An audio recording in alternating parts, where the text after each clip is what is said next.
So, it's about time I can finally get around to doing the follow-up video to Ori and the Blind Forest. And now that the definitive edition is finally out, I can finally take a look at this.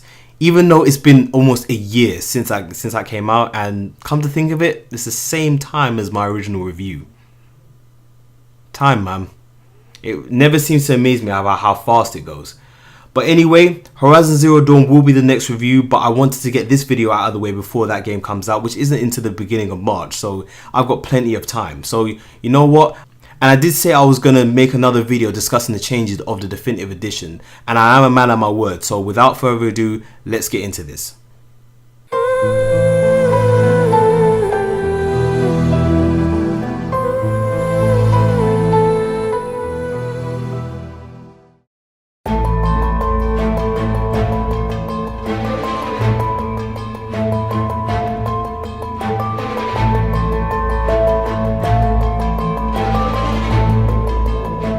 Now this game right here is one of my all-time favorites. The amount of exploration, the beautiful art style, the mesmerizing soundtrack, just everything about this game is just incredible, and I enjoyed playing every second of it. If you want a more detailed explanation about how I feel about this game, then I recommend watching my original review.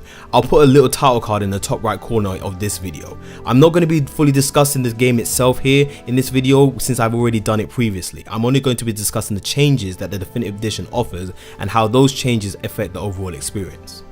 So what exactly does the definitive edition offer?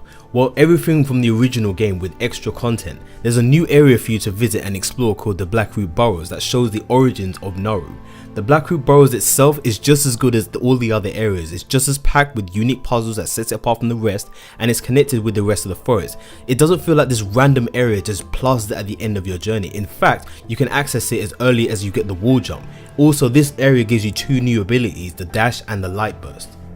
The dash technique is pretty self-explanatory. It gives Ori a short burst of speed which you can spam as many times as you want. You can even upgrade it to dash in the air and into enemies as well.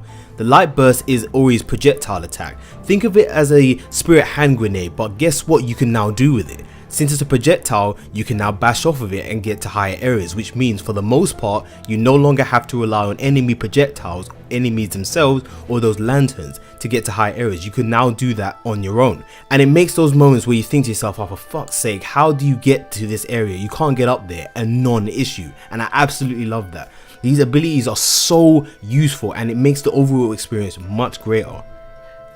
One of the features that I'm so glad the developers decided to put in was the ability to fast travel to places you've already explored.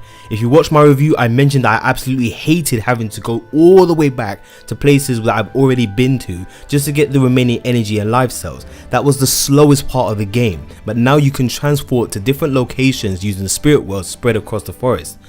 All you need to do is find a nearby spirit world, select one that is closest to where you want to go, and then bam, you're there. So much better. All the problems I had about getting those cells becoming too tedious is now completely mitigated. And quite possibly the best addition to this game is the fact that you can finally go back into your save file once you've completed the game, and about fucking time. And the best example I can think of is the Gingo Tree. First of all, this is my favorite section of the game. Every time I begin a new save file, I always look forward to coming back here. I think it has the best level design, the best puzzles, and the bit where you have to escape the Gingo Tree is the main reason why I always look forward to coming back here. I mean, come on, the adrenaline is just flowing through me at this part. It's so fast paced, and the whole do or die scenario, it makes it so much more intense. Plus the music playing in the background, which is just a shortened version of the credits theme, Light of Nibel, is one of my favorite video game themes, bar none.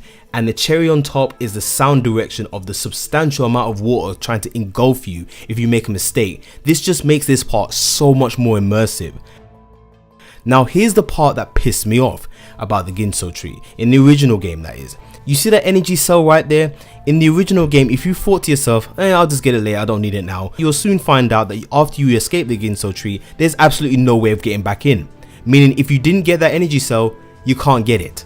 However, in the definitive edition, you are now able to go back once you've escaped, and it's completely restored. I think it's pretty obvious at this point, but the definitive edition is exactly what it's described. I'll say this right now, it's a perfect game. Without a doubt, 10 out of 10.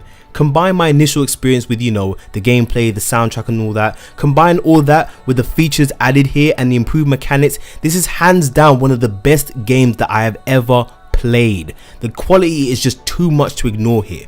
If for whatever reason you still haven't checked this game out, get the definitive edition. With the features added here, there's no need to go to the original. Man, oh man, the definitive edition just opened my eyes to how passionate I feel about this game, and I haven't felt that way in a very long time. From recent memory, there's only 3 other games that's made me feel that way, which is Freedom Planet, Rise of the Tomb Raider and The Last of Us.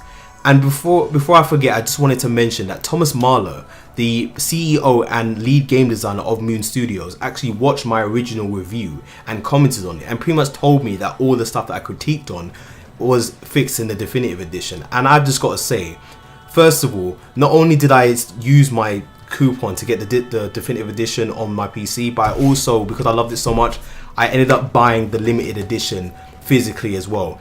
And if anyone is asking why the hell did I spend money buying this when I got it on at a discounted price on Steam, is because I love this game so much and I wanted to support Moon Studios in every way possible. And the other main reason is because this comes with the CD version of the soundtrack, so I'm super happy about that. But anyway, I just wanted to say, if you are watching Thomas Marlowe, I just wanted to say as well that thank you for one, checking out my review and taking time to actually give me feedback on it. And the second thing is, I also want to say thank you for creating this masterpiece. Like, this is, as I've said through both videos, that this is one of my all-time favorites now, and I have you and your entire team to thank for that. You guys deserve all the praises and all the rewards that you've been getting for this game. This game, as I said, is absolutely incredible, and I hope that you and the rest at Moon Studios continue to make top quality games such as this. But you know what? That's all I got to say, man. Horizon Zero Dawn will be the next review, as I said before. And with that said, thank you guys for watching. Until next time, this is Stealth signing out.